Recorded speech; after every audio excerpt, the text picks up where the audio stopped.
In the Appalachians, the fog isn't just weather. It's something that listens. Voices echo from unseen ridges, calling names no one should know. Locals talk about whispers that follow them home, and radio calls that replay their own words hours later. Tonight, on Fear Knocks, we trace 10 true accounts, rangers, hikers, and drivers, who each heard something impossible in the mist. They thought it was a person calling for help, until the voice called them instead.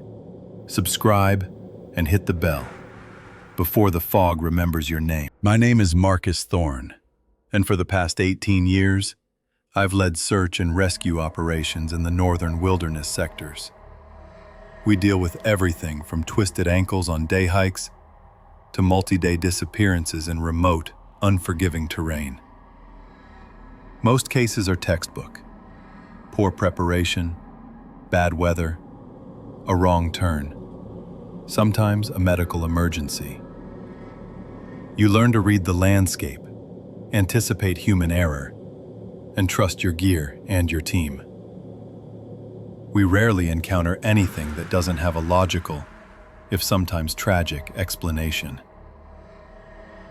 Raven Hollow, however, pushed the limits of that experience.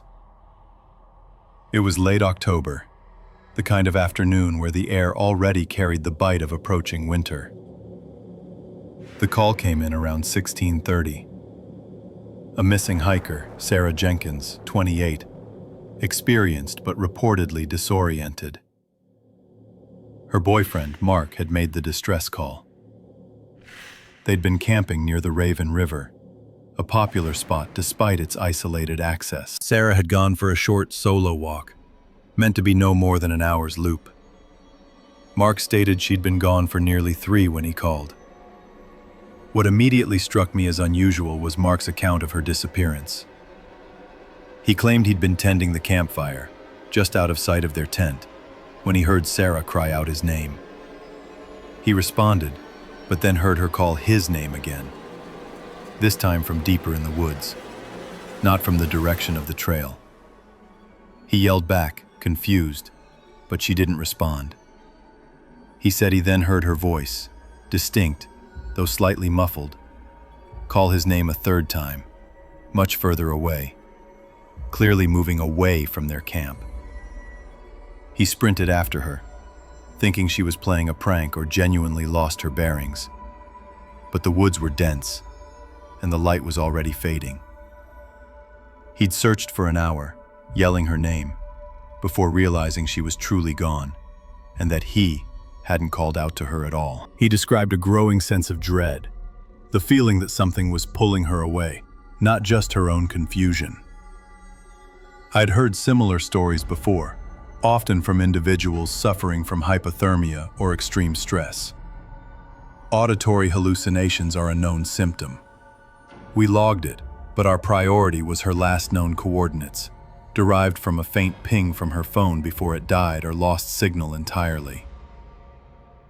The coordinates placed her about 2 miles north of their camp, heading towards Raven Hollow proper, a geological depression known for its dense old-growth forest and sporadic, unpredictable fog banks. We mobilized. Standard procedure: ground teams with grids, K9 units, and a drone for thermal reconnaissance before nightfall. The initial drone pass yielded nothing but an endless sea of tree canopy. As we established our base of operations near Mark's camp, a thick, damp fog began to roll in, exactly as the weather forecast had predicted for Raven Hollow. It was cold, clinging to the branches, muffling sound, turning the familiar woods into a labyrinth of gray. I deployed Team Alpha, led by Miller, into the most likely trajectory based on Sarah's last ping. My own team, Bravo, followed a parallel grid. Our GPS devices, ruggedized Garmin units designed for extreme conditions, were our eyes in that fog. They tracked our movements, plotted our grid, and kept us oriented. But as Team Alpha pushed deeper, about an hour into their search, Miller's voice crackled over the comms, tinged with a frustration I rarely heard from him. "Thorn, we're having a readout issue here. My unit is showing a loop." "A loop, Miller? Clarify." "It's showing the same set of coordinates, 44.8972, negative 71.2105, over and over, no matter which way we move. The arrow indicates we're moving, but the coordinates stay fixed. It's like we're stuck on a single point on the map." I checked my own unit. Normal. "Check your battery, Miller, and try a hard reset." "Already did, Thorn. Battery's full.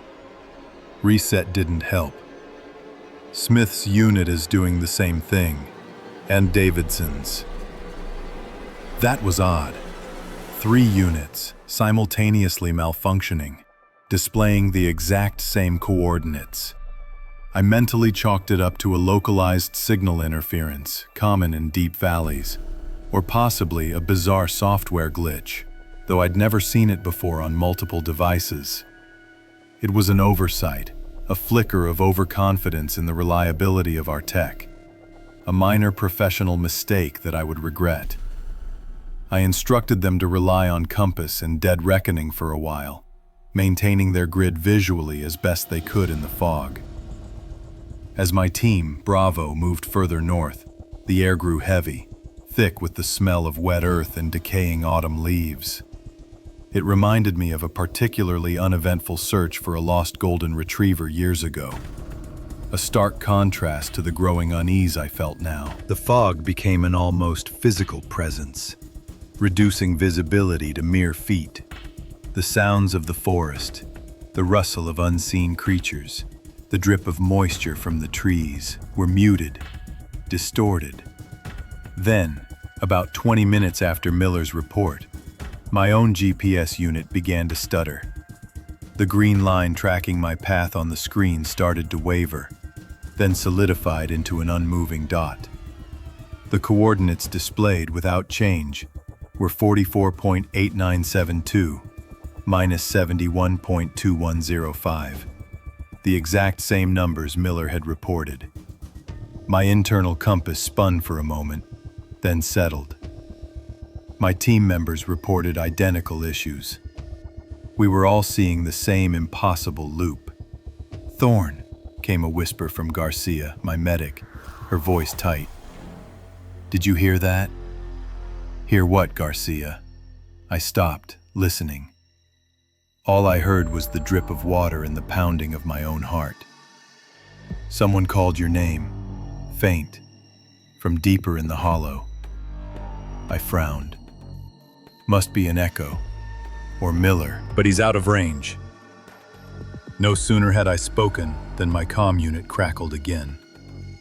It was Miller, his voice now noticeably strained. "Thorn, we need to pull back. We're all hearing it now, calling our names, and it's not coming from anyone on the team." He described it as a faint, coaxing sound, often mimicking a loved one's voice, drawing them deeper into the densest part of the fog, towards the steepest incline of the hollow. It was precisely what Sarah's boyfriend had reported. This wasn't signal interference. This wasn't a software glitch. Something was actively disorienting us. The protocol for a grid search relies entirely on reliable navigation. With our GPS units compromised and our auditory perception under attack, continuing the standard grid pattern was not only useless, but dangerous. I made the call. Abandon the strict grid. We would consolidate, move as a single unit, and backtrack towards higher ground, trying to bypass the epicenter of whatever was causing this. It was a complete abandonment of our core search protocol, a decision born of necessity, but it felt like surrendering to the unknown. As we tried to pivot, my own name, Marcus, was whispered, clear as day, directly to my right, just out of sight in the swirling gray. It wasn't my wife's voice, but it had a similar cadence, a hint of familiarity, designed to draw me. My hand instinctively reached for my belt-mounted axe, a gesture of defense rather than utility. I felt a compelling pull, a strange magnetic urge to step into the fog, just a few more feet. My GPS, still showing the looping coordinates, vibrated faintly in my hand. It felt impossibly cold. We did pull back. We eventually managed to navigate by compass and the faint outlines of the ridge above the fog line, but it took hours. Sarah Jenkins was never found. Her phone, if she still had it, never pinged again. When we finally recovered the data logs from our GPS units, they showed an erratic, impossible jumble of coordinates for the duration we were in Raven Hollow, often skipping hundreds of feet in an instant, or reporting identical positions for extended periods despite continuous movement. The official report cited extreme weather conditions and equipment malfunction, and listed Sarah as a presumed victim of exposure, a standard tragic outcome. But in the confidential internal notes, there's a file for Raven Hollow, marked with a red tab, referencing unexplained sensory anomalies and navigation corruption. Sometimes, in the quiet of my office, I still hear a faint whisper, just at the edge of hearing, calling my name. I never respond. My name is Benjamin Carter. I've been a park ranger for 17 years, mostly here in the Blackwood National Forest. You learn the rhythm of a place after that long. The migratory patterns, the shifts in the forest floor after a good rain, the distinct frequencies each sector's comms run on. It's a quiet job, mostly. Search and rescue operations, trail maintenance, dealing with lost hikers or the occasional illegal campsite. Routine. Until it wasn't. It was a Tuesday, late autumn, just after 1600 hours. The air had a crisp bite to it, carrying the scent of damp earth and pine. I was making my rounds near the old fire trail, Sector Gamma, checking on the deer population and ensuring no one had ignored the seasonal closures. My boots, a well-worn pair of Danners, squeaked rhythmically with every step, a minor annoyance I'd long since learned to tune out. The sun was dipping, casting long skeletal shadows of the ponderosa pines across the path. My handheld radio, a standard-issue Motorola XPR 7550, was clipped to my belt, chattering softly with the usual background static. Suddenly, a different kind of static cut through. Sharper, more insistent. Not the usual white noise from a weak signal, but a jagged, almost electrical hum. My hand went to the radio. The display, usually showing Blackwood, Maine, CH1, was flickering. Then, it settled on something impossible. Dispatch, line 19. Line 19. That frequency hasn't been active since 2005.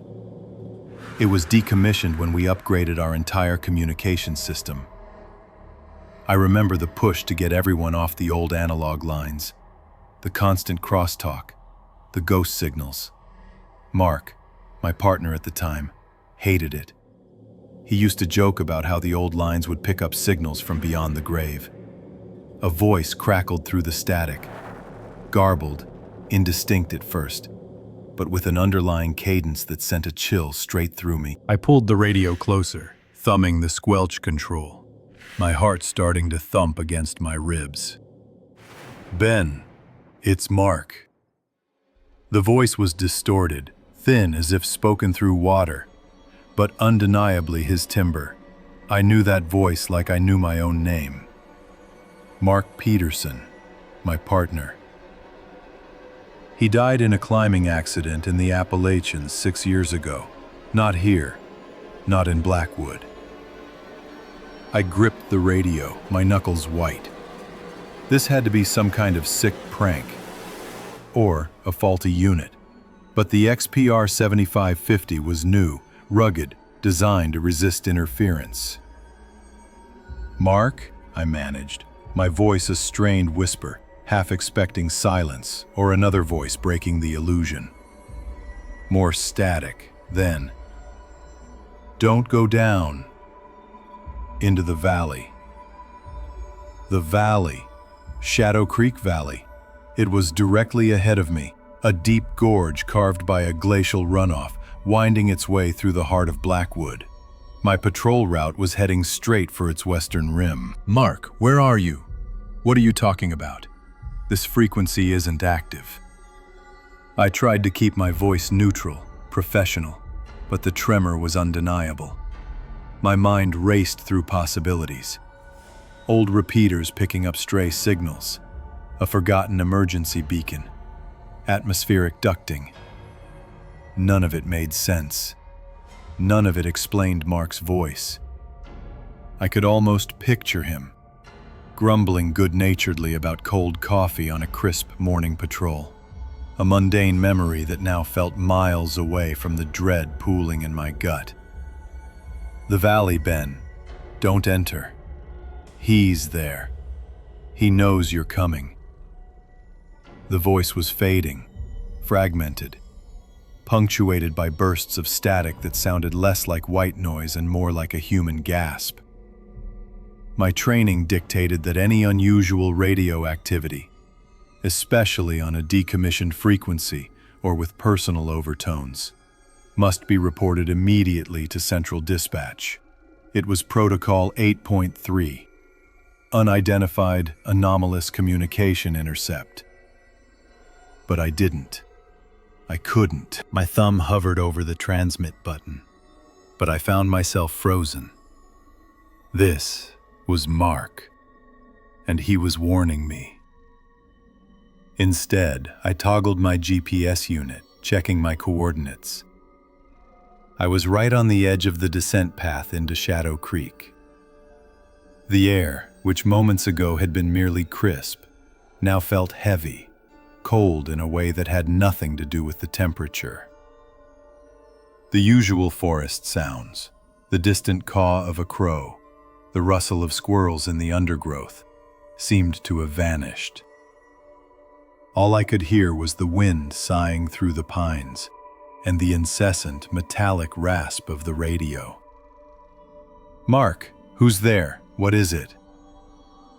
I pressed the transmit button again, desperate.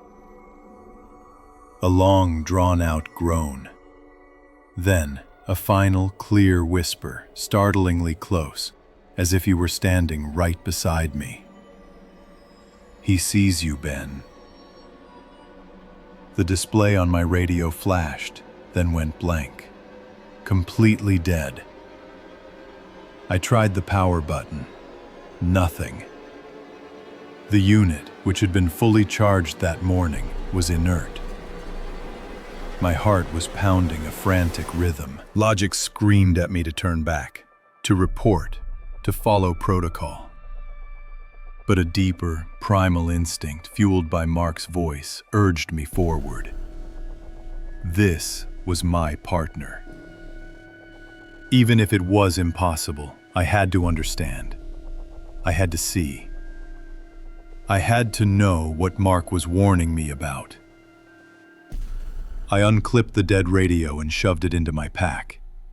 My mistake was not calling it in immediately. My professional failure was letting a ghost dictate my next move. I pulled out my headlamp, clicked it on, and began the descent into Shadow Creek Valley. The ground underfoot grew strangely soft, almost spongy, despite the dry autumn. The air became even colder, and a thin, unnatural mist began to curl around the bases of the trees, clinging to the moss-covered rocks. My irrelevant boot squeak was swallowed by the silence. My GPS unit, which had been perfectly functional seconds ago, began to display nonsense coordinates, flipping wildly through longitudes and latitudes that didn't exist in Blackwood. The screen glitched, then went dark, just like the radio. I pressed on, guided only by the beam of my headlamp. The trees here were older, their branches gnarled and twisted, draped with thick, parasitic growths that looked like pale, hanging fingers. The mist grew thicker, reducing visibility to a few meters. I could hear something now, a low, consistent hum, coming from deeper within the valley. It was the same hum I'd heard on the radio, but amplified, more resonant. Then, through the swirling mist, I saw it. A dark shape, impossibly tall, standing absolutely still at the base of an ancient redwood. It wasn't natural. It was too regular, too symmetrical. A columnar form, barely visible, but the impression of immense scale was palpable. It seemed to absorb the meager light from my headlamp rather than reflect it. As I took another step, the hum intensified, vibrating through the soles of my boots, up my legs, into my chest. And then, from the direction of the dark shape, a sound reached me. Not a voice, not a growl, but a kind of deep, resonant, like bone against stone, repeated slowly, deliberately. Each click seemed to reverberate in my skull. My vision blurred at the edges. The mist swirled, coalescing around the dark shape, almost outlining it. And for a fleeting second, I thought I saw a reflection in its surface. A distorted, elongated face, stretched in an impossible scream, with wide, terrified eyes. My own eyes. I stumbled backward, heart hammering, a choked gasp escaping my lips. The humming intensified. The clicking quickened. I turned, scrambling blindly, the ground suddenly feeling like slick ice beneath my boots. I could hear it now, behind me. A rustling in the undergrowth that wasn't the wind, wasn't an animal. It was heavy, deliberate. I don't know how long I ran, clawing my way back up the slippery slope. My lungs burned, my legs screamed, but the image of that dark shape and the sound of that click propelled me. When I finally burst out of the mist and into the relative normalcy of the upper ridge, gasping for air, the sun had set. The forest was dark, silent once more. My working radio and GPS were still dead. I was alone. I haven't been able to make contact with anyone, not since then. My backup satellite phone, usually a lifeline, shows no service. I've been walking for hours, heading east, trying to find a signal, any sign of civilization. The forest feels different now. The trees watch, and every rustle in the leaves, every distant snap of a twig, makes me wonder if he followed. If Mark's warning wasn't just about going into the valley, but about what comes out. And if it wasn't just a warning, but a final, desperate plea from someone who couldn't escape.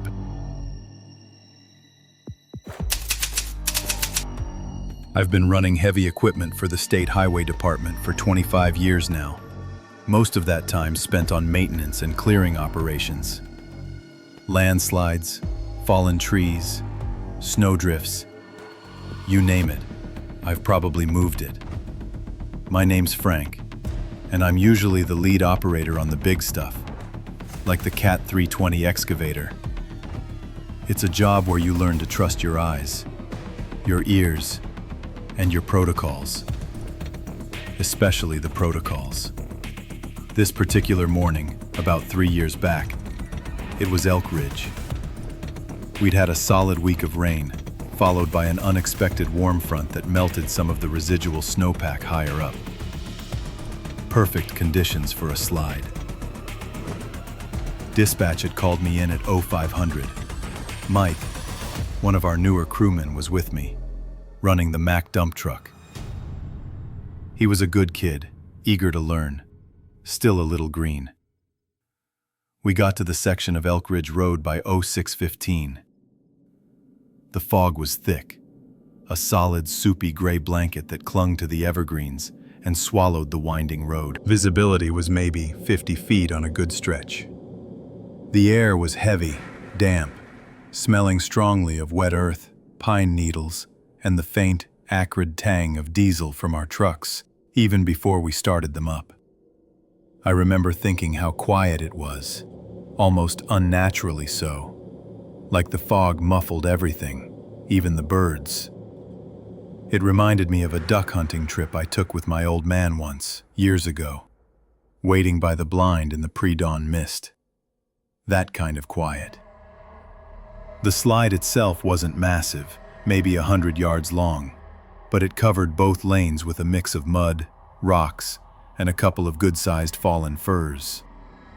Standard procedure. Mike set up the cones and a temporary road closed sign, even though I knew damn well nobody else would be up here at this hour in this weather. Our general rule of thumb, especially on remote stretches like Elk Ridge, is that if you're out here, you know who else is out here. Dispatch keeps a log, and every crew radios in their location and activity. It's for safety, plain and simple. We're the eyes and ears, and if someone else is on our stretch, we need to know why. I fired up the excavator, the big diesel rumbling to life, shaking the cab. Mike was already cutting up one of the smaller firs with a chainsaw, the sharp whine cutting through the fog. I started scooping, pulling mud and debris back, dumping it into Mike's truck once he'd cleared a space. It was slow going, visibility making everything feel heavier, slower. About an hour in, maybe 0730, Mike cut his saw, wiped sweat from his brow, and looked up the ridge. The slope above us was steep, disappearing into the fog about 50 feet up. "You hear that, Frank?" he called over the idling excavator. I throttled down. "Hear what?" Sounded like someone shouting. I listened, straining. The fog had a way of playing tricks with sound, distorting it, carrying it from strange directions. Probably an echo, Mike. The ridge sometimes does that. I've worked this road enough to know how sound bounces around. There were no houses for miles. No hikers. Not in this weather. Sounded pretty clear, he insisted. We went back to work. 5 minutes later, as I was swinging a scoop of mud into the dump bed, I heard it too. A faint, drawn-out cry. It wasn't a distressed yell, more like a call. A person trying to get someone's attention. "Hello? Is anyone there?" It was definitely human, and it was coming from directly above us, somewhere in the fog that topped the ridge. I shut the excavator down completely. Mike had stopped his saw again. The silence that followed felt thicker than the fog. "Okay, not an echo," Mike said, his voice lower now. "Who the hell is up there?" I grabbed my handheld radio, standard issue, bright orange, waterproof. Channel 1, dispatch. Dispatch, this is Highway Unit 7, Frank Miller. On Elk Ridge Road, Section 3. We're clearing the landslide just past mile marker 17. Over. Go ahead, 7. A calm female voice crackled back. It was Sarah, usually on the morning shift.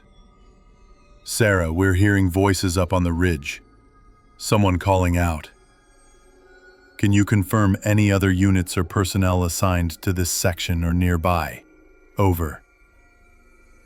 There was a brief pause.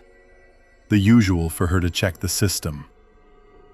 I heard another faint, drawn-out hello from the fog above, closer this time, and I saw Mike tense up, looking at the ridgeline. -7, Sarah's voice came back, clear and unhurried. My logs show you're the only crew assigned to Elk Ridge today. No other active units in a 10-mile radius. Are you sure you're not mistaken, Frank? Over. Affirmative, I heard it myself, Sarah. And Mike here heard it too. It's coming from above us, in the fog. It sounds like someone calling out. Over. Another, longer pause. Stand by, 7. I'll double-check all inbound and outbound logs. Over. We waited. The fog seemed to press in closer. The air was cold, damp. I felt a chill that wasn't just from the weather. The taste of my cold coffee, which usually had a comforting bitterness, now just seemed flat and stale.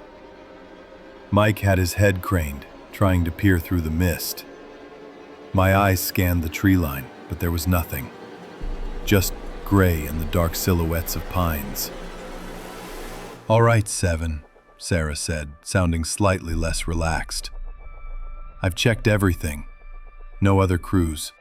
No reports of hikers, hunters, or any other personnel in that area.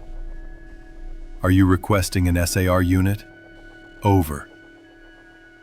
Search and rescue? For a voice in the fog? Negative, Sarah, not yet.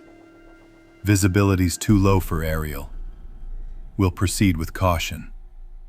We'll try to locate the source ourselves first. Over.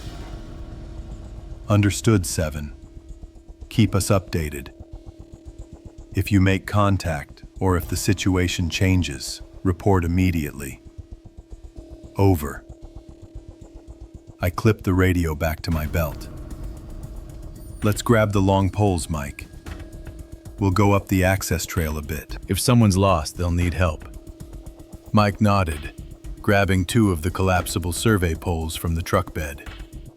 We always carry them for quick elevation checks or to prod through dense brush. As we started up the narrow, overgrown game trail that snaked up the steep side of the ridge, the calling started again. Hey, over here! This time it sounded closer, perhaps 40 or 50 feet above us, but still utterly swallowed by the fog. It wasn't the voice of someone in dire distress. No panic, no screaming. It was just persistent and strangely even-toned. We pushed through the wet undergrowth, the fog soaking our jackets. I was careful, calling out every few steps. Highway Department. Anyone up there? We're with the Highway Department.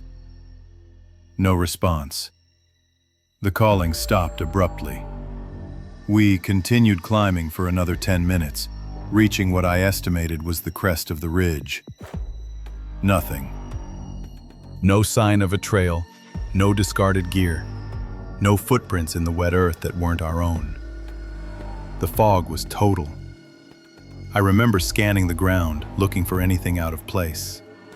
Even just a broken branch that might suggest someone had passed recently. My gaze fixed on a clump of peculiar, pale white mushrooms growing on a fallen log. Almost translucent, like tiny, waxy ears. A weird detail, completely irrelevant to our situation, but it stuck with me. Then, just as I was about to signal to Mike that we should turn back, a new sound came. Not a call, not a shout, but a low, sustained hum. It was like a thick wire being plucked, a deep, resonant thrum that vibrated through the air, seeming to come from everywhere and nowhere at once. It wasn't mechanical, didn't sound like any engine or generator I'd ever heard. It was organic, almost alive. and it seemed to throb in my chest. And then, a moment later, I heard it again. The calling voice. But this time it wasn't saying, "Hello," or "Over here." It was a repeating, rhythmic chant, indistinct and muffled by the hum, but undeniably coming from the direction we'd just descended from, back towards the road. As if whatever had been up there had circled around us in the pea soup fog. I looked at Mike. His face was pale, his eyes wide. He didn't need me to tell him what we heard. We didn't say a word. We just turned and started moving back down the trail. Not running, but moving with a speed that wasn't strictly professional. I radioed Sarah again. "Dispatch 7. We ascended the ridge, made no contact. Situation has changed. Over." I didn't elaborate over the open channel. "Go ahead, 7, Sarah replied. Her voice still calm, but I could hear the subtle edge now. "We're returning to the road. Advise maintaining status quo. Over." It was my way of saying, do not send anyone else up here. We made it back to the trucks. The hum was gone, and the calling had ceased. We finished clearing the landslide in an uncomfortable silence, keeping our radios on, listening to the static, to the mundane chatter of other crews miles away. Sarah never called back to press for details, which was unusual. I reported the road clear by noon. To this day, there's nothing in the official logs about any other incident on Elk Ridge that day. No hikers reported missing, no unofficial crews. Sarah and I never spoke about it directly again. But I saw her look at me differently after that. Like she knew, and every time I drive Elk Ridge Road, especially in the fog, I can still hear that indistinct hum and that persistent, out-of-place calling. Somewhere just beyond the visible. It's a sound that doesn't exist, according to the records. But I know better. My ears and Mike's didn't lie.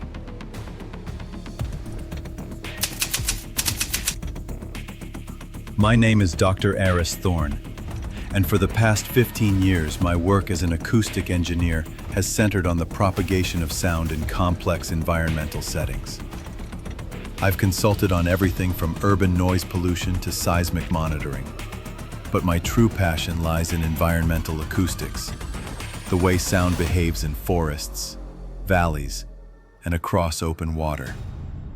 I've spent countless hours in the field, setting up sensitive microphones, deploying sonic emitters, and meticulously mapping acoustic signatures of places most people never see. This allows me to confidently state that what we encountered in Pine Gap was beyond any natural phenomenon I have ever documented. The initial report came from the State Forestry Department, relayed by a park ranger I'd worked with on a previous project involving elk migration patterns. 2 hunters, seasoned outdoorsmen, had reported a haunted echo deep within a particularly remote section of the White River National Forest. Their description was vague, a delay that was too long for the observed topography, and, most unsettlingly, an echo that seemed to subtly alter the inflection of their words. It sounded, they claimed, like someone trying to repeat them, rather than a passive reflection. My scientific training immediately sought more conventional explanations. Atmospheric inversions, specific rock formations causing unusual multipath reflections, perhaps even psychological suggestion from prolonged isolation.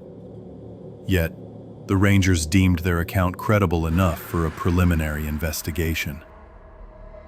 We assembled a small field team, myself, a graduate assistant, and 2 experienced rangers. Our equipment manifest included high-fidelity parabolic microphones, an array of omnidirectional environmental sensors, a portable spectrum analyzer, and several multi-channel digital recorders, all GPS synchronized. We also carried a compact sonic emitter for controlled sound bursts. The approach to Pine Gap itself was arduous. The forest here was dense, old-growth ponderosa pine, the ground a thick carpet of needles and fallen timber. The air was cool, carrying the sharp, almost metallic scent of pine sap mixed with damp earth. I remember thinking how much more complex the soundscape would be here, compared to the open plains where I'd once measured wind turbine noise. Every tree, every rock, a potential reflection point. It was a familiar challenge. Our protocol was standard.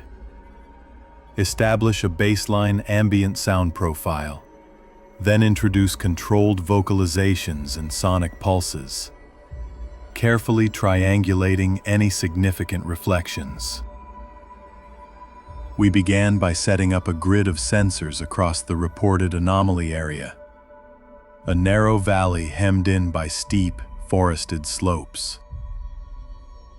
The rangers secured our perimeter and maintained radio silence unless absolutely necessary. We spent the first hour calibrating our gear, running diagnostic checks, and logging environmental parameters like temperature, humidity, and wind speed.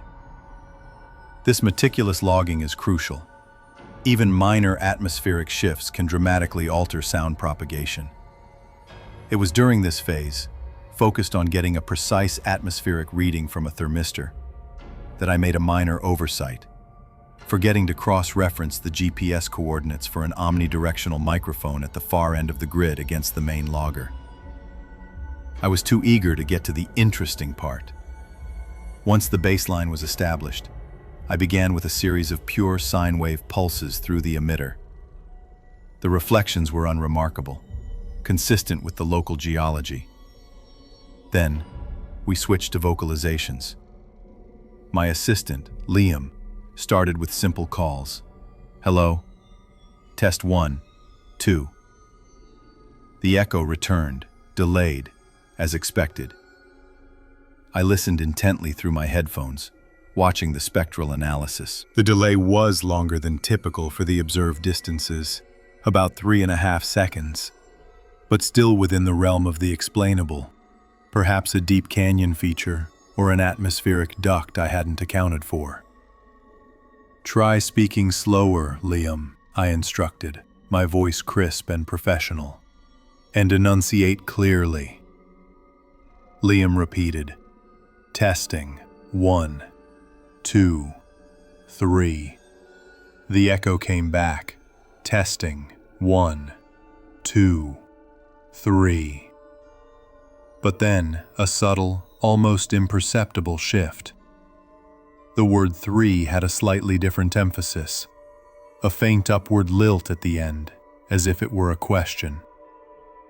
It wasn't a natural decay of sound. It was an interpretation. My stomach tightened. Did you hear that? I asked Liam, my voice low.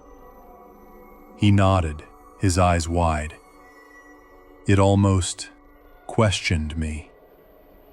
We repeated the process, focusing now on specific phrases.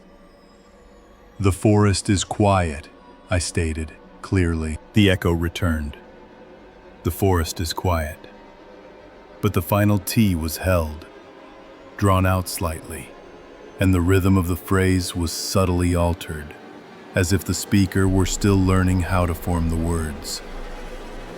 It was like listening to a non-native speaker imitating an unfamiliar language. This was not a physical reflection. It was a mimicry. My analytical mind struggled. There was no known geological formation that could cause this. No atmospheric condition. We were in a remote, protected wilderness. The possibility of human interference, a prankster with advanced audio gear, seemed infinitesimally small given the logistics of our location. Yet, the data on my screen, the waveforms, showed undeniable deviations from pure reflection. The spectral analysis of the echo consistently revealed a different fundamental frequency and slightly altered harmonics than our emitted sounds, indicating a separate source, not merely a bounced signal. We spent the next few hours pushing the anomaly. We tried short sentences, long sentences, different voices, even a whistled tune. The mimicry became more pronounced, the delay sometimes shortening, sometimes lengthening, as if the entity was adapting. The dread, initially a professional curiosity, began to settle into something colder, heavier.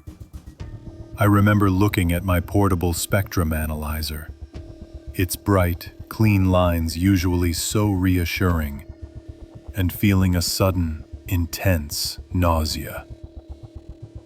It reminded me of a particularly stressful exam in grad school, staring at an impossible equation, desperately searching for a pattern that didn't exist in the given variables. This was worse. This pattern was too organic, too intentional. Our established communication protocol among the team, which usually involved concise, objective reporting, began to break down. We spoke in hushed tones, our observations laced with an uncharacteristic nervousness.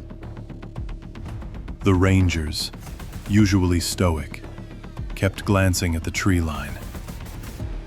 Then it happened. We were standing silent for a moment, waiting for a response to Liam's last test phrase.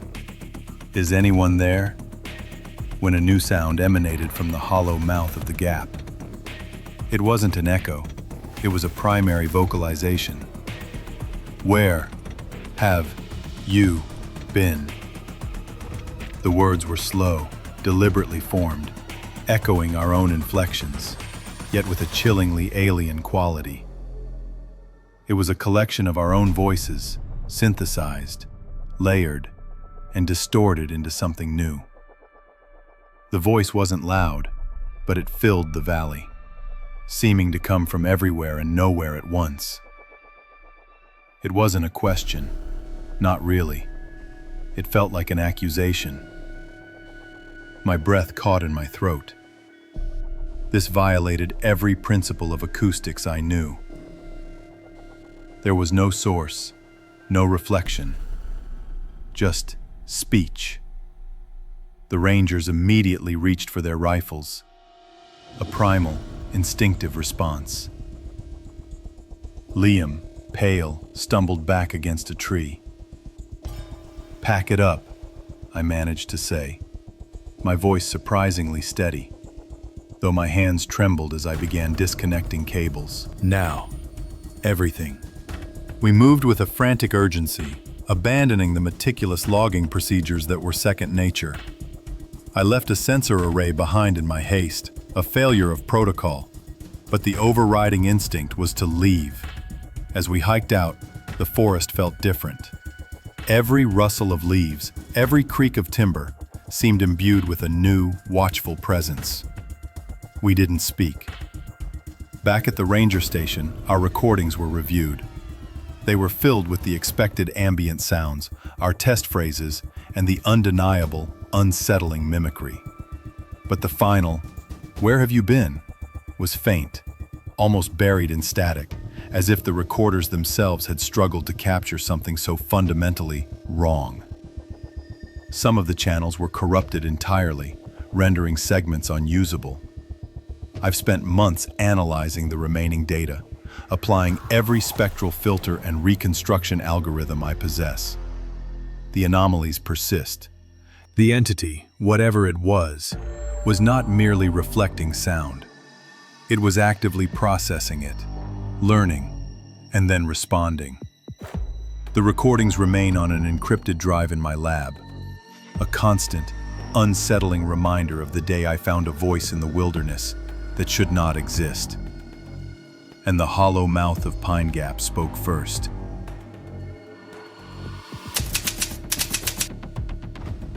My name is Mark Jensen, and I've been a detective with the County Sheriff's Department for 12 years. My primary role has always been the methodical processing of crime scenes. But in a rural district like ours, you end up handling everything. That includes the strange calls, the ones that don't quite fit neatly into any departmental code, the kind of reports people usually chalk up to moonshine or loneliness. I approach every case, no matter how outlandish, with the same procedural mindset. Observe, document, analyze. That's how I handled the Silas Croft file, which began, as many of these things do, with a welfare check. Silas was an octogenarian, lived alone in a small cabin by Miller's Pond, known for his fishing more than his socializing. The first call came in on a Tuesday just after 2100. Deputy Evans took it, a standard, unusual activity report. Silas claimed he was fishing, same as every night, when he heard his wife, Eleanor, calling him from across the pond. The problem, as Evans relayed to me in his report, was that Eleanor had been living with their daughter in the next county for the past 2 months, recovering from a hip surgery. Silas insisted it was her voice, clear as day, just past the cattails on the north bank, calling his name. I drove out the next morning. Miller's Pond is a quiet place, surrounded by old growth and marshland, a single-lane dirt road leading to a small, hand-built dock. The air was cool, carrying the scent of damp earth and decaying leaves. Silas was frail but sharp. He sat on his porch swing, a fishing hat pulled low over his eyes. I went through the standard questions, recording his answers in my field notebook. He recounted the event calmly, meticulously, without any sign of confusion or distress that might suggest a medical episode. He'd heard Eleanor's voice. "Silas, darling, time to come in." Just once. I walked the perimeter of his property, checked the north bank with my binoculars. Nothing. No footprints other than his own near the dock. No disturbances in the cattails. I remember seeing a kingfisher flash across the water, a vibrant blue against the dull green, a detail that sticks with me for no particular reason. My initial assessment, which I relayed back to the station, was that it was likely an auditory hallucination, perhaps brought on by stress or the onset of grief, or even a trick of the wind in the pond's acoustics. I filed the report, recommending a follow-up welfare check by social services, which was protocol for elderly individuals living alone who report such phenomena. I figured it was a one-off. That was my first mistake, an assumption born of overconfidence in my initial, rational explanation. 2 nights later, Deputy Evans called me again. Silas had called 911. He was agitated this time. The voice had returned, clearer, closer, and had called his name twice. "Silas? Are you out there, darling?"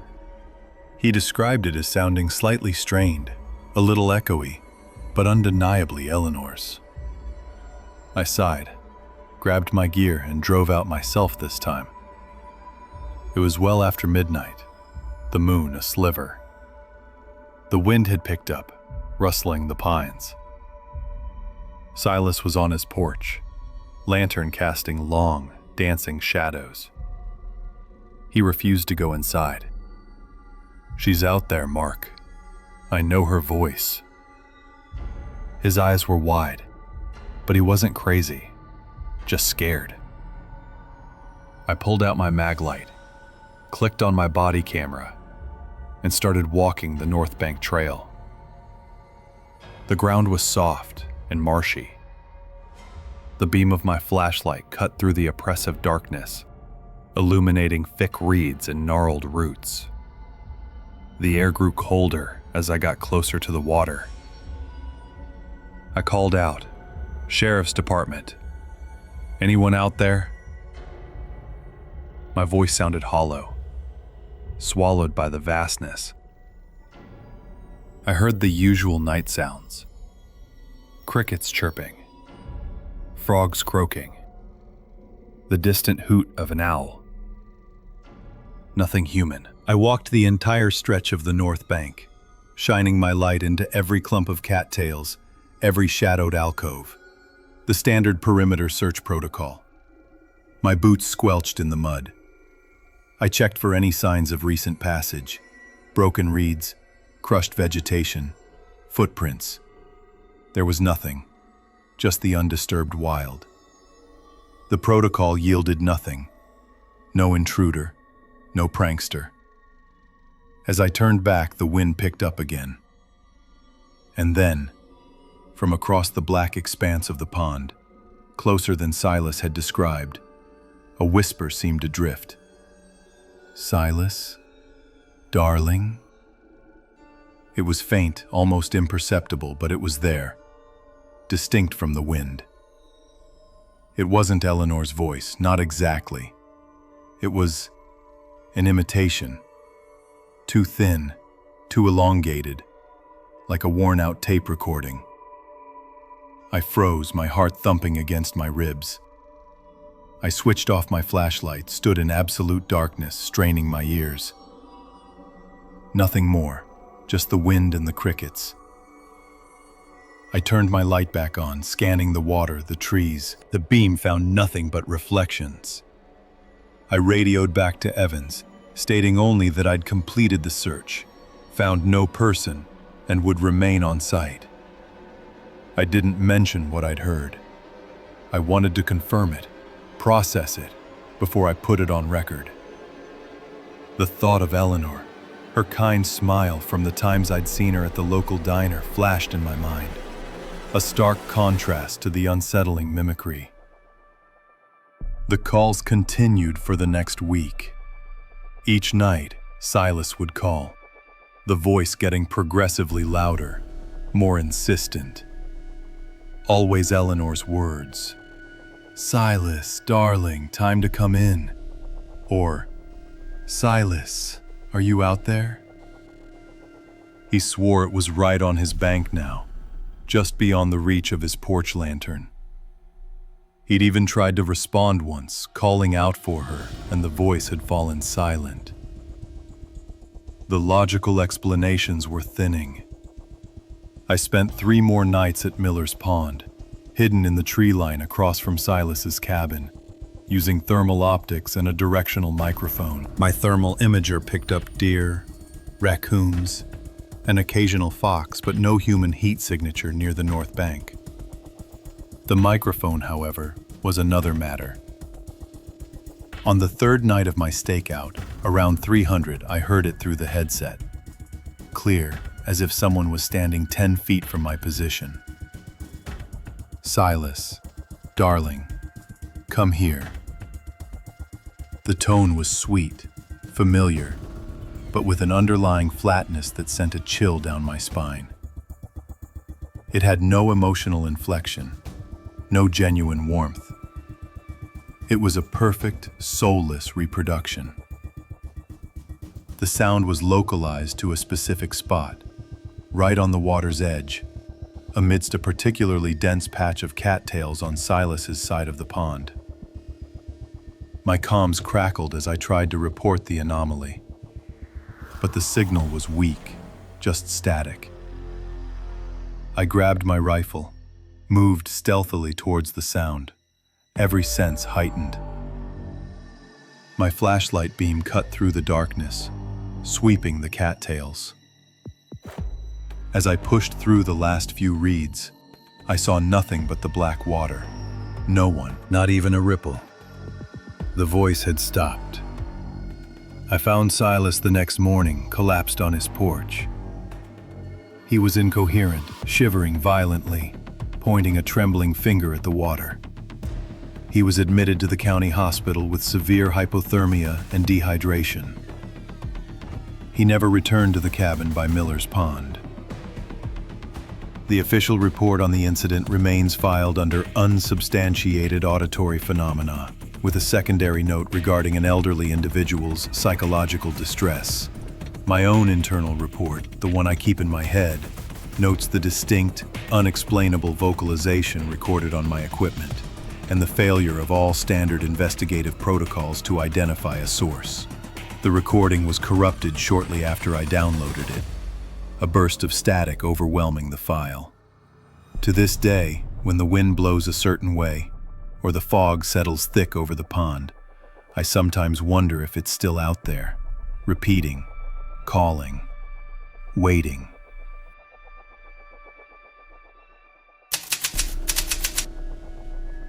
I'm Arthur Vance, and for 23 years I've worked in audio forensics. My career has involved everything from enhancing garbled 911 calls to authenticating confessions and debunking deepfakes. My lab, nestled in a quiet industrial park, is where sound waves reveal their secrets, or, more often, their deceptions.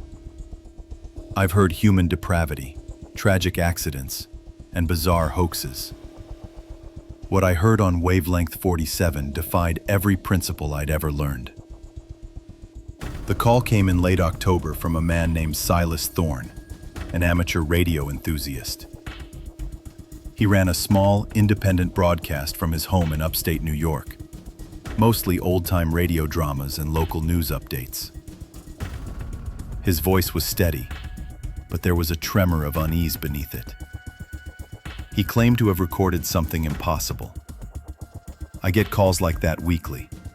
Static interpreted as voices, misidentified crosstalk, or just plain faulty equipment. My initial thought was that this would be another straightforward case of cognitive pareidolia, where the brain imposes order on random noise. Silas sent over a 15-minute segment from his most recent broadcast. It was a mundane segment, him discussing the local town council meeting, followed by a vintage radio advertisement for a hardware store. His setup was respectable for an amateur. A clean Shure SM7B mic, a Behringer mixer, and an ICOM IC7300 shortwave transceiver, recording directly into Audacity on a dedicated PC. No major red flags there. I loaded the WAV file into my primary workstation, a custom-built machine with a multi-core processor and dedicated audio interface. The room hummed with the quiet thrum of its internal fans and the low glow of its twin monitors. I prefer a cold brew over coffee, even in the autumn chill, and I took a long sip as I opened my spectral analysis software, RX10. My desk, usually meticulously clean, had a half-eaten granola bar wrapper on it from a late-night session. My eyes, however, were sharp. The first pass, a general listen-through, revealed nothing out of the ordinary. Silas's voice was clear, if a little sibilant. The content was unremarkable.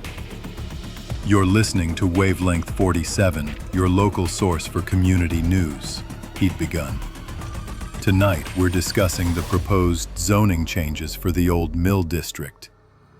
Then, I applied a high-pass filter at 100 Hz and a low-pass at 10 kHz, just to clean up any ambient rumble or high-frequency hiss. A standard initial step in forensic analysis. I also ran a noise profile to subtract the consistent background hum from his equipment. This is where things started to diverge from the mundane. Beneath Silas's primary vocal track, incredibly faint, was another vocal layer. It was pitched lower, almost a guttural whisper, but distinctly human. This isn't unusual. Sometimes a neighboring frequency bleeds through, or there's crosstalk from another broadcast. The protocol is to identify the source, isolate it, and determine if it's external interference or an internal recording error. I zoomed in on the waveform. The spectral display showed a distinct, albeit low-amplitude vocal pattern directly underneath Silas's. My eyebrow twitched. The whisper wasn't just under his voice, it was synchronized with it. As Silas said, "You're listening to Wavelength 47. The whisper seemed to echo those exact words. But here's the impossible part. The whisper consistently preceded Silas's words by approximately 300 to 500 milliseconds. A half-beat early, every single time. My initial thought was an echo effect, perhaps a poorly configured reverb unit or an acoustic reflection in his recording space. But if it were an echo, it would trail, not lead. Could it be a digital glitch, a buffer error? I checked the timestamps, the metadata. Everything was clean. The file structure showed no signs of manipulation. This wasn't a pre-recorded track playing back early. It was embedded within the live broadcast recording. I spent the next 2 hours attempting to separate the two voices. It was like trying to extract a single grain of sand from a beach, especially when the grains were almost identical in shape. I used dynamic spectral subtraction, frequency masking, phase inversion, every trick in my arsenal. Each method produced artifacts, a shimmering, distorted version of the whisper, but its uncanny leading quality persisted. It was predicting Silas's speech. This violates basic causality, of course. Sound, like all physical phenomena, travels forward in time. An event cannot precede its cause in any observable way. It was deeply unsettling. I remembered a strange case from early in my career, a supposed EVP recording where a child's voice claimed to be dead. It turned out to be a misidentified distant radio signal. My brain was actively trying to find a similar, rational explanation. Perhaps Silas had an old habit of mumbling to himself, just a fraction of a second before speaking into the mic. But the clarity of the whisper, despite its faintness, argued against that. It sounded like a distinct, separate entity. Finally, using a custom algorithm I'd developed for extremely challenging dialogue separation, I managed to isolate segments of the whisper. The result was thin, reedy, almost like paper rustling, but undeniably vocal. And as I played these isolated fragments, something new emerged. When Silas was discussing the proposed zoning changes, the whisper tracked his words, posed zoning changes. But during one short, almost imperceptible pause in Silas's speech, the whisper continued, unbroken by Silas's silence. It wasn't just echoing. It was forming its own sentences. I ran the entire 15-minute segment through the separation algorithm again, focusing intensely on those moments where Silas's speech had a natural gap, even a micropause. It took another 4 hours, running multiple passes, cleaning artifacts, and cross-referencing against the original spectrum. My eyes were burning, and the hum of the server room seemed to resonate in my skull. I considered abandoning the project for the night, but a strange compulsion kept me glued to the screen. Then, there it was. Isolated, distinct, chillingly clear in its fractured delivery. A complete sentence, never uttered by Silas, layered beneath his broadcast. It was broken into segments, appearing only in the gaps of Silas's speech, but when pieced together, it formed a coherent message. The whisper articulated, "He doesn't know what he's really saying." The raw, isolated audio file of that sentence was unlike anything I had ever encountered. It had a peculiar, almost physical weight to it, like cold air in a room. I tried to analyze its spectral signature further to determine its origin. Was it a voice synthesizer? A manipulated recording? But the spectral analysis showed no common artifacts of digital manipulation. It simply was. I sent the isolated whisper back to Silas, along with my findings. His response was a single email. Destroy it. I tried to call him, but his phone was disconnected. A week later, I checked his amateur radio website. It was gone. His social media profiles had been scrubbed. It was as if he'd vanished. I still have a copy of that isolated file, backed up on a secure server, encrypted and password protected. Every now and then, late at night, I play it, my headphones clamped tight. The words, "He doesn't know what he's really saying," still make the hairs on my arms stand up. The original file, the one Silas sent, corrupted itself about a month after my analysis. Not a virus, not a drive failure, just an unrecoverable data error across the entire file. It now plays as a continuous, low-frequency hum, devoid of any vocal content. I can explain every form of acoustic interference, every digital anomaly, but I cannot explain how a sound can precede its source. I cannot explain a voice that speaks another's words before they are uttered, then forms its own. And I certainly cannot explain how Silas Thorne and Wavelength 47 simply ceased to exist.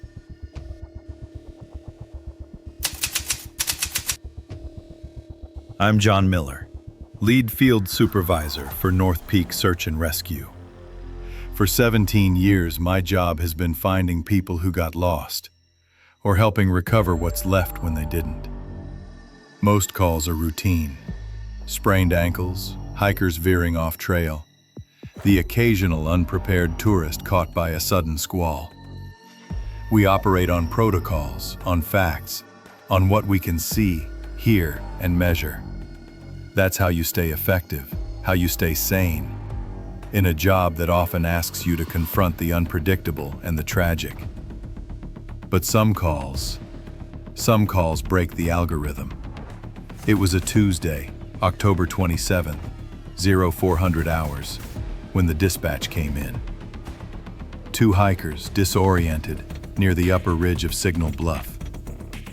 Nothing unusual there, except they were reporting a ringing bell, in heavy fog where there should be no structure, no bell tower, nothing but dense forest and rock face. They'd called us from a satellite phone, their voices strained with a mix of cold and unease. I assembled my small team. Sarah, our navigation expert, and Mike, solid on communications and gear. We went through the checklist: GPS units, comms, medical kits, thermal imagers, climbing ropes, the whole 9 yards. The weather report confirmed dense, low-lying fog, near zero visibility above 2,000 feet. By 0530, we were at the trailhead, the air already biting with the promise of a cold, damp day. The ascent was slow. The fog was thick, a living, breathing entity that clung to our eyelashes and seeped into our gear. It swallowed sound, muffled the crunch of our boots on the leaf litter, and turned the familiar path into a blurred tunnel. I remember the metallic taste of the cold air, sharp against my tongue. It always tasted like that on these particular mornings. My headlamp cut a meager swath, reflecting off the suspended moisture. For a moment, I almost missed a faint, barely there trail marker, my focus momentarily broken by a dull ache behind my eyes from too little sleep. A small, stupid error, easily corrected, but it nagged at me. After an hour, the first hint of it, faint, distant, a hollow, resonant clang. One strike, then silence. Then another, irregular. It wasn't the steady, comforting chime of a village church. This was sporadic, almost hesitant, and deeply unsettling in its context. "You hear that, John?" Sarah's voice hushed over the comms. "Copy that. Keeping direction, I replied, my voice betraying none of the prickle on my neck. Our GPS indicated we were closing in on the reported coordinates, right where the bluff began to rise sharply. No mapping data showed any structure here. Nothing. Just an old fire trail, long disused.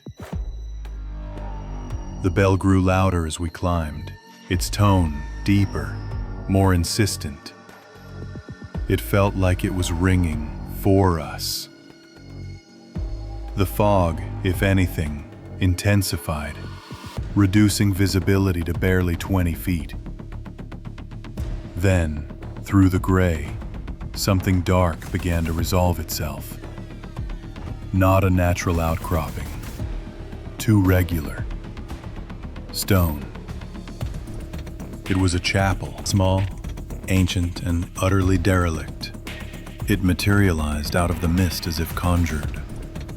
Dark, moss-covered stones, a collapsed section of roof, and a short, squat bell tower, miraculously still standing. The bell itself, rusted and verdigrised, hung in its belfry, slowly swaying. And as we watched, it swung again, emitting that deep, unnerving clang. There was no rope, no obvious mechanism, no wind strong enough to make such a heavy object move with that much purpose. It was impossibly still otherwise. A small gnarled oak stood sentinel beside it, its bare branches scraping the fog.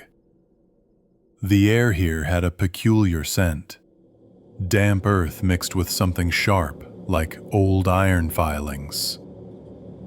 Mike, ever the professional, started snapping photos with his field camera, documenting everything. No forced entry obvious, John. Door looks original, but probably rotted through. The main door, heavy timber, sagged on its hinges. It took a combined effort to push it open, revealing an interior of oppressive darkness and a smell of dust, mildew, and wet wood that made us cough. Our headlamps cut through the gloom, revealing overturned pews, a collapsed section of ceiling, and a thick layer of detritus on the floor. It was even colder inside, a clammy, tomb-like chill. On what might have once been an altar, amidst a scattering of what looked like moldering hymn books and desiccated leaves, sat an object that froze us. An old, portable cassette recorder. It was playing. Faintly, through a haze of static and tape hiss, a man's voice, deep and resonant, was delivering a sermon. "John, what the hell?" Sarah whispered. I approached cautiously, pulling on a pair of nitrile gloves.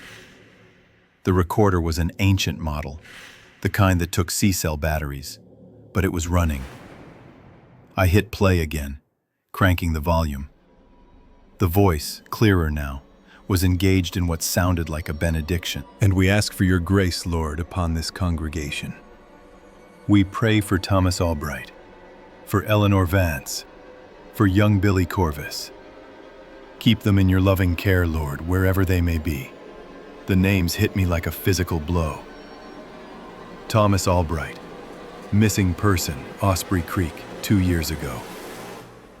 Eleanor Vance, missing person, Silverton, 3 months back. Billy Corvus, a child, vanished from Pine Ridge just last month. Mike, get me a comms link to HQ. Run these names against the active missing persons database right now.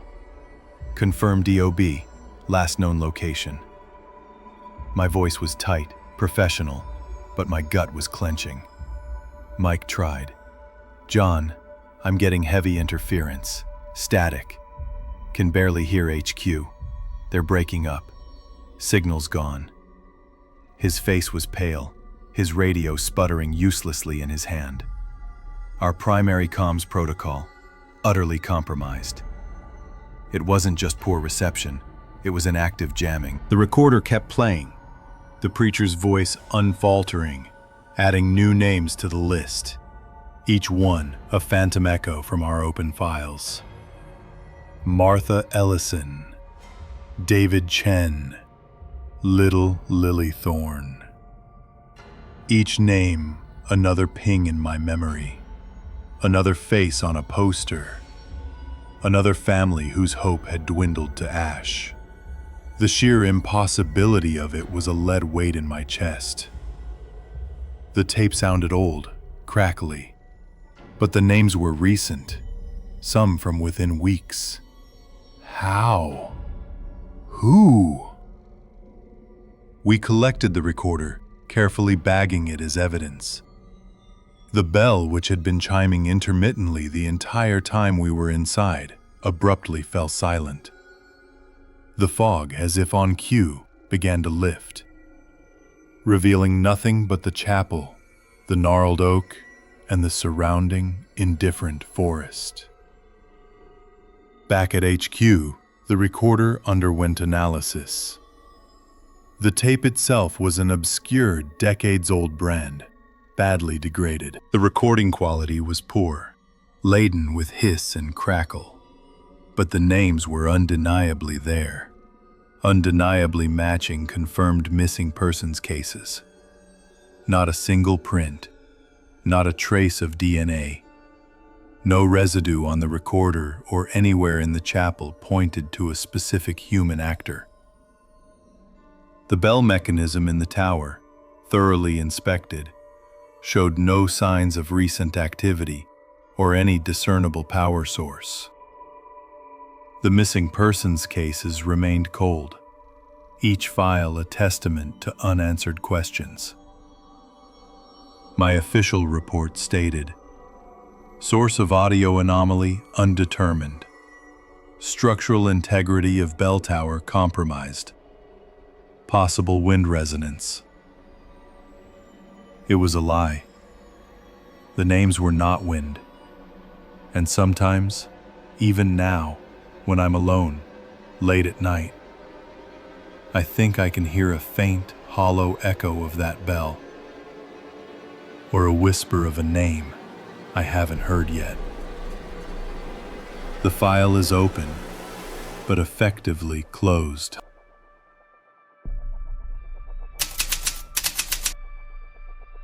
I'm Mark Jensen, a search and rescue team leader with 18 years in the field.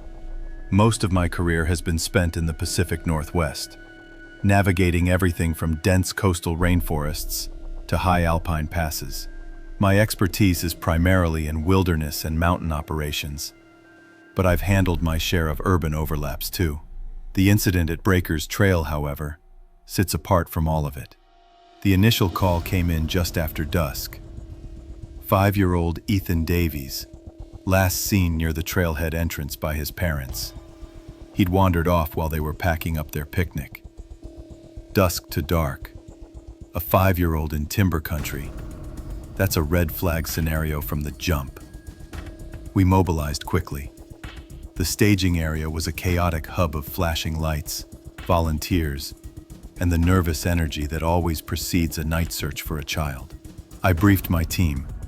Harris, a former Marine, steady and sharp, and Chen, our newest recruit, but highly capable. Our sector was a steep, wooded slope running parallel to Breakers Trail itself, dense with old-growth fir and cedar.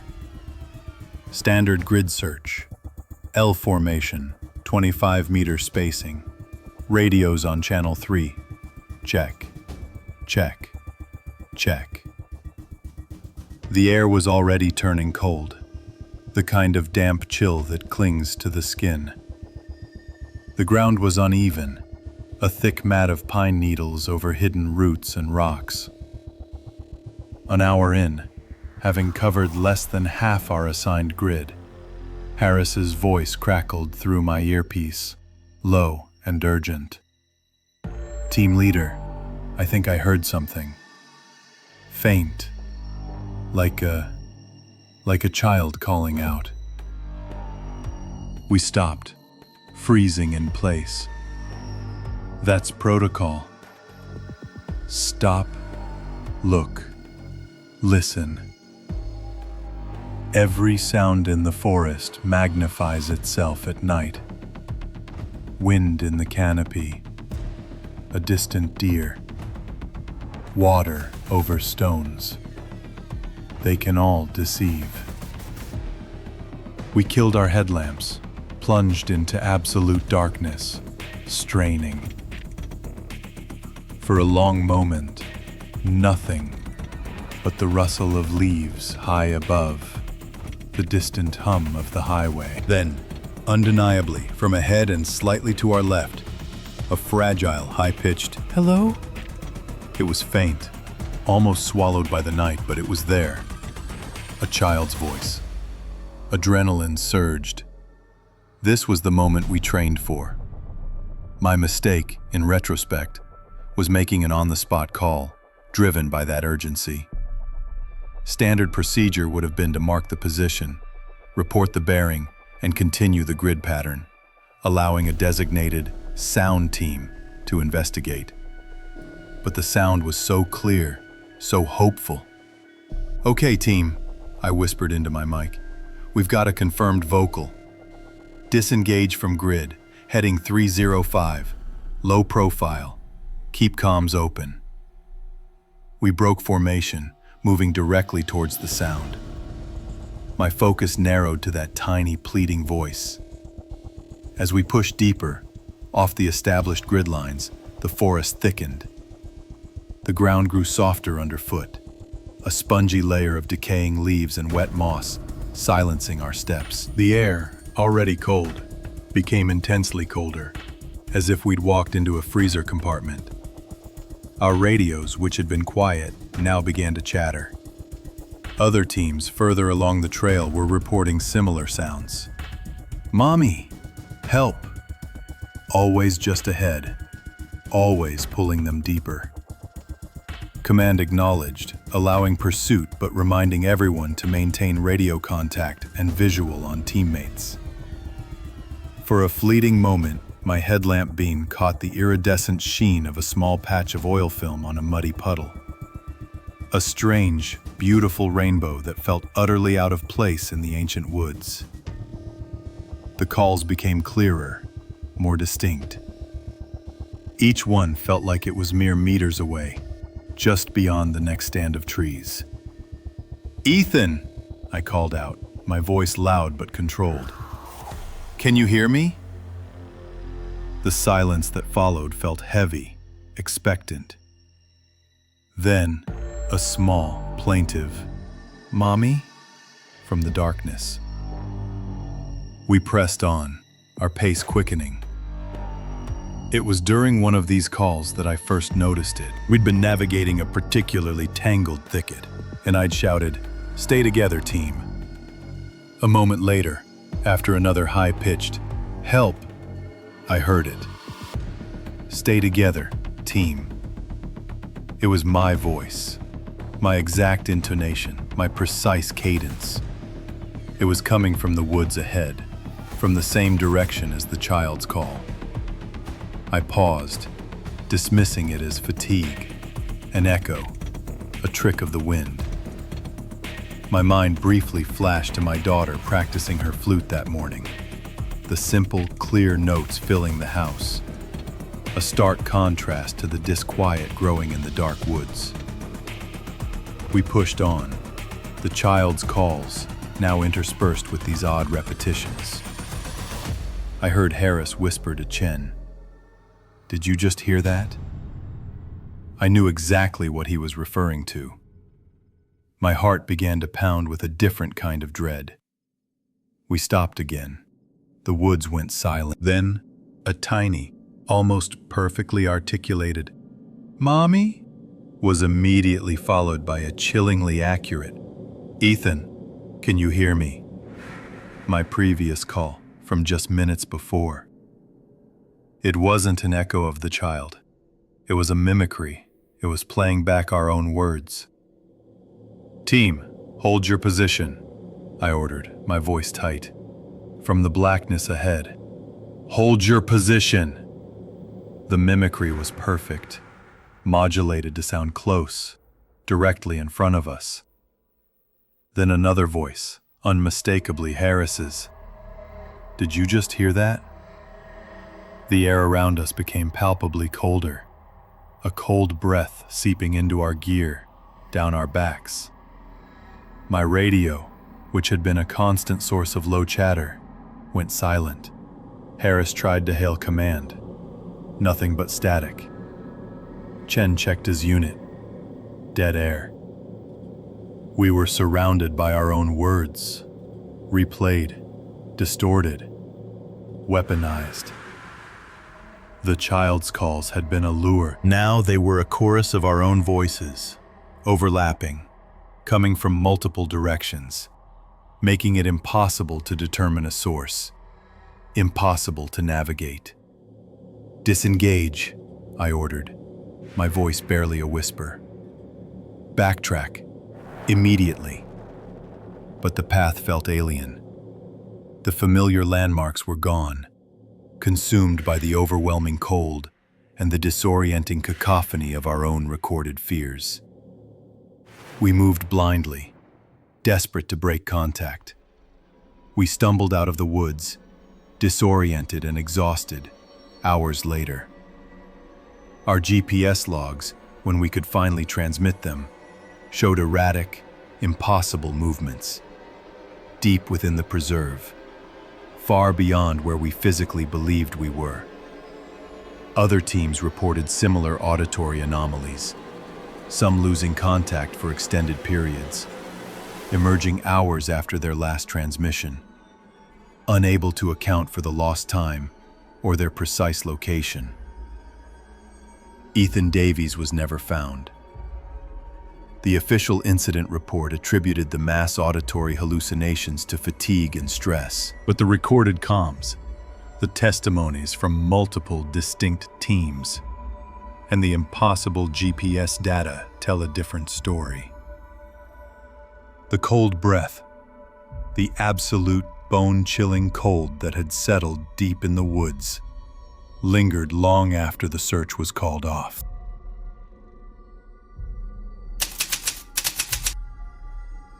I'm Sergeant David Cole, North Carolina State Highway Patrol, and I've been working these mountain roads, especially the Blue Ridge Parkway, for going on 23 years now.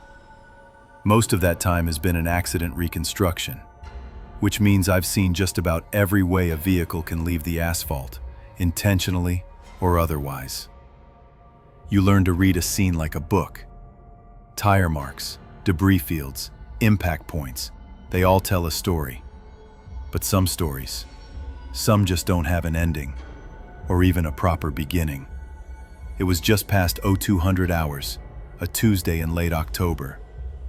The dispatcher's voice crackled, reporting a 1050 accident, with possible 1041 injuries, near an overlook just south of Grandfather Mountain.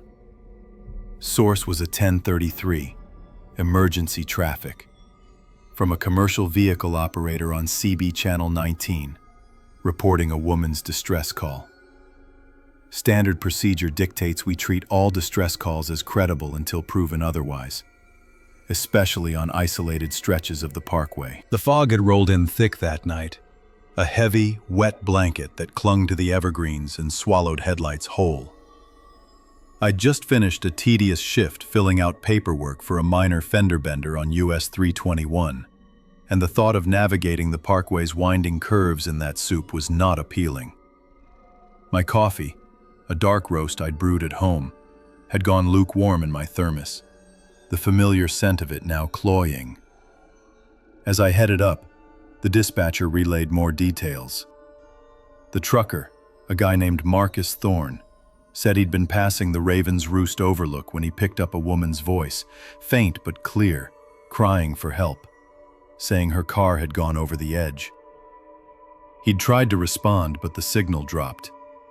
He pulled over, walked back, couldn't see anything in the fog, but the feeling was enough to make him call us. I found him parked just north of the overlook, his 18-wheeler idling, its yellow clearance lights glowing like distant fireflies in the oppressive mist. He was a big man, probably in his late 40s, unshaven, and his face was pale. "Sergeant," he said, his voice a low rumble. It was clear as day.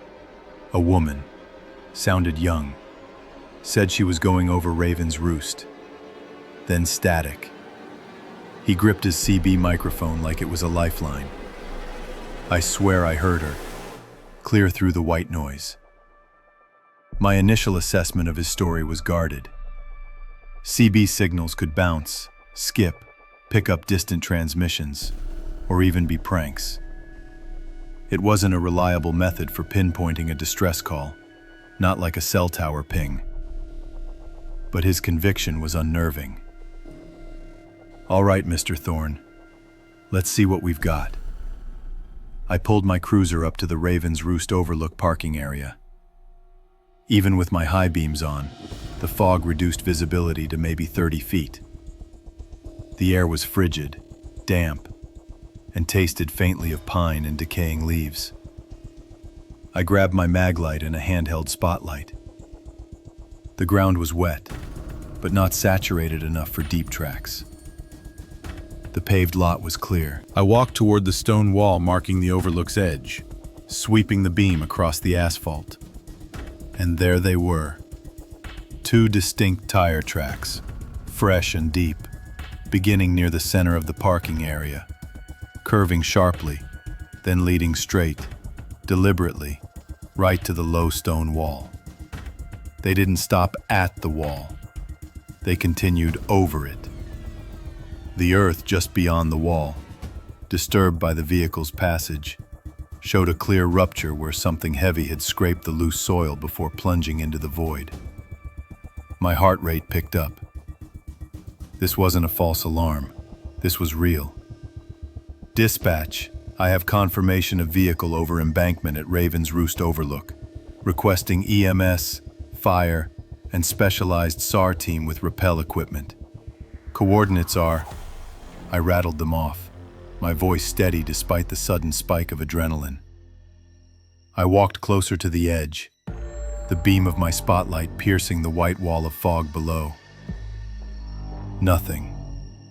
Just an impenetrable swirling gray. The drop here was significant. Easily 100 feet before the terrain leveled out somewhat, followed by another steep decline. Mr. Thorne came up beside me, his own flashlight beam shaky. "Holy hell, Sergeant. So I wasn't... she was real." "Looks that way, Mr. Thorne. Please return to your truck and stay put." I needed to secure the scene, but the sheer lack of visibility was a major impediment. Standard protocol dictates setting up a perimeter, but in this fog it was like trying to tie down smoke. I mentally ran through my equipment. No thermal imager in my cruiser. That would have to wait for SAR. I considered rappelling a short distance myself to try and get a visual, but that would violate protocol.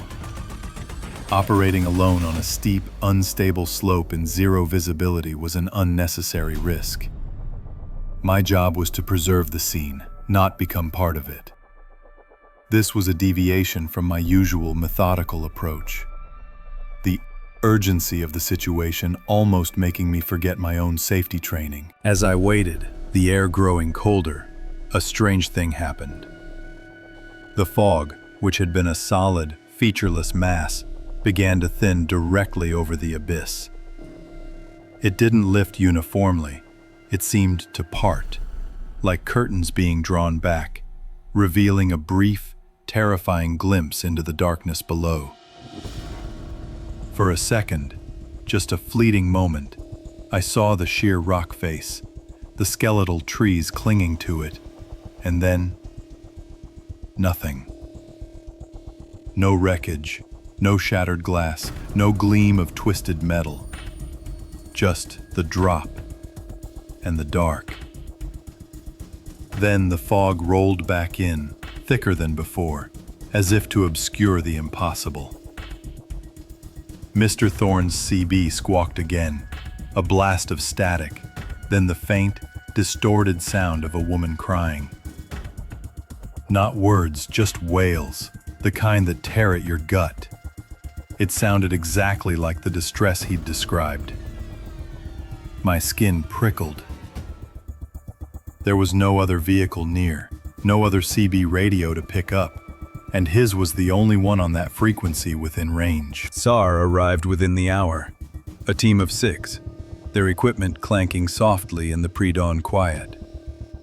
They set up their ropes, their high-powered lights cutting through the fog like laser beams. I briefed the team leader, detailing the tracks, the trucker's report, and my own brief, unsettling observation of the void. They worked quickly, methodically. 2 men rappelled down, their helmet lights bobbing in the gloom.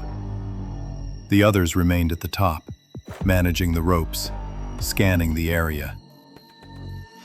The air was still, heavy. The only sounds the whirring of their winches, the occasional shouted command, and the constant drip of moisture from the trees. After nearly an hour, the team leader's voice came through my radio, tight with confusion. "Sergeant, this is Alpha 1. We're at the bottom. Cleared the entire area within a 100-foot radius of the fall line. No vehicle, no debris, no sign of a body. Nothing." I moved to the radio. "Say again, Alpha 1. Repeat your findings." "Negative on any wreckage, Sergeant. Completely clear. The ground below the scrape marks is undisturbed. No fresh impact crater. No oil, no glass. It's like nothing ever went over." I walked back to the edge, looking down at the place where the tire tracks ended. They were still there, clear as day.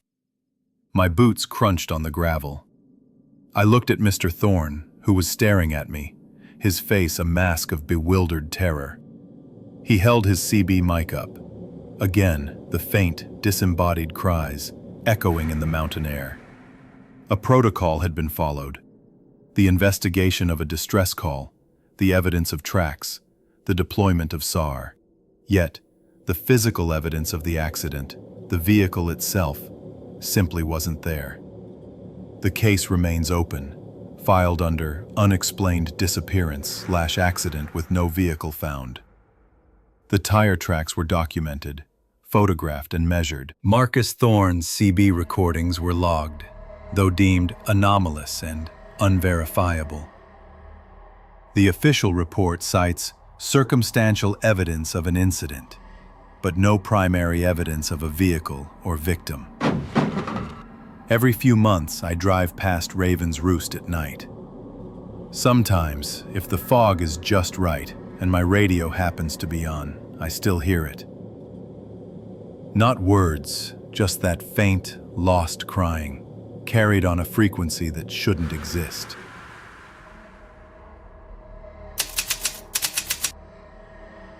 I'm a hydrographic surveyor, and I've been mapping submerged topography for the better part of 15 years. My work usually involves the mundane, plotting riverbeds for dredge operations, surveying reservoir depths for water management, or occasionally charting a newly flooded quarry. It's precise work, often solitary, relying on acoustic technology to paint a picture of what lies beneath. I'm good at it. I trust my equipment, and I trust the data. Or, I did. The Black Branch project was supposed to be my last significant survey before the new year. It was a decommissioned coal mining valley, deliberately flooded decades ago, now slated for a new hydroelectric dam. My team was tasked with a final, high-resolution survey of the submerged landscape. All the old access roads, collapsed structures, and what remained of the valley's natural contours. Before the final sealing, the water was still, deep and impossibly black in places, reflecting the leaden skies like an inverse mirror. You could still smell the damp earth, mixed with a faint, metallic tang that always seemed to cling to the air around old mining operations. We worked from a small, flat-bottomed boat, deploying a multi-beam echo sounder for comprehensive depth readings and a high-fidelity hydrophone array for passive acoustic monitoring. Our RTK GPS provided centimeter-level positioning, essential for creating accurate digital terrain models. The routine was familiar. Establish baseline points, run parallel transects, calibrate the equipment hourly, and cross-reference depth readings with sonar profiles. Early on, we noticed something unusual in the acoustic returns. In certain sections, particularly near what we believed were the deeper, more confined shafts of the old mine, the echoes lingered. A typical sound pulse should reflect cleanly off the bottom, providing a sharp, measurable return. Here, the echoes seemed to diffuse, stretching out, almost blurring into one another. My initial thought was refraction from thermal layers, or perhaps complex rock formations creating multiple reflection paths. It wasn't unheard of in flooded valleys, especially those with such a history. I made a mental note to apply additional post-processing filters. It was a minor anomaly, nothing that couldn't be accounted for. Just a quirk of the site. But the persistence of it, the way the sound seemed to resonate within the water column, started to become more pronounced as we neared the old main shaft entrance. I remember seeing, through the unnaturally clear water in one shallower section, the skeletal forms of submerged trees, their branches reaching up, swaying faintly with the undetectable currents, like spectral hands grasping. That image stayed with me, an oddly unsettling detail in an otherwise technical operation. On the third day, after reviewing some particularly ambiguous data, I decided to conduct a manual acoustic check. It's an old-school method, one you rarely need with modern equipment, but sometimes a direct impulse helps clarify things. I switched off the active sonar, killed the boat's engine, and let the silence of the valley settle in. It was absolute, save for the faint creak of the hull and the whisper of the wind over the water. I positioned the boat directly over the deepest part of the suspected main shaft, according to our initial survey. "Mark!" I shouted, projecting my voice across the still water. The sound cut through the silence, sharp and clear. I listened. The echo came back as expected, but it wasn't a crisp, singular return. It was drawn out, a long, wavering call that seemed to bounce not just off the valley walls, but also from somewhere deep beneath the water. It faded, then resonated again, a softer, almost indistinct wave. And it kept going, far longer than it should have. I checked my stopwatch, nearly 12 seconds before the last ghost of the sound dissipated entirely. The surrounding terrain wasn't that deep or cavernous to justify such an extended decay. "That's excessive," my assistant David murmured from the console. He was a good kid, fresh out of his degree, still eager to classify everything neatly. I nodded, already thinking about the energy absorption coefficients. "Let's record that. Get the hydrophone running, full gain." We did another shout, identical to the first. I made sure to hold the exact same position, projecting my voice with the same force. The drawn-out echo returned, just as before. We recorded it, along with the ambient sound profile before and after. My plan was to analyze the acoustic signature later, isolate the reflection patterns, and understand the path. Standard procedure. Back on shore, in our temporary field lab, David began the preliminary processing. He applied a noise reduction filter, then a spectral analysis to visualize the frequencies. As the waveform played back on the screen, a series of peaks and troughs danced across the display, corresponding to my shout and its prolonged echo. The sound card played it through the external speakers. My voice, "Mark," echoed, long and drawn out. Then, in the fading tail of the echo, between the final, wavering oscillations, We heard it. It wasn't a reflection. It was distinct, soft and clear. A whisper. My name. Mark. It was undeniably my name, spoken by a voice that wasn't mine. It was a lower register, slightly guttural, but precise. It didn't sound like it came from the valley walls. It sounded like it came from within the recording, intimately intertwined with the echo's tale. David went pale. What was that? I felt a cold dread crawl up my spine. My training, my experience, told me it was impossible. An acoustic anomaly, perhaps a harmonic feedback, or some strange trick of the microphone picking up an internal resonance. That's what I told myself, but the clarity of the word, the specific word, defied rational explanation. "Play it again," I said, my voice tighter than I intended. He rewound, pressed play. My shout, the long echo, and then, unmistakably, Mark. We played it a dozen times, isolating the section, running it through different filters. David's eyes were wide, darting between the waveform and my face. We tried to filter out my original shout and the echo, hoping to isolate only the whisper. The software struggled. It identified the whisper as an anomaly, an outside vocalization, but it couldn't cleanly separate it from the echo's resonance without distorting it into unintelligible noise. The whisper was too embedded, too much a part of the echo itself. It was as if the echo was speaking. Could it be a fluke? David finally asked, his voice barely a whisper itself. A microphone artifact? I shook my head.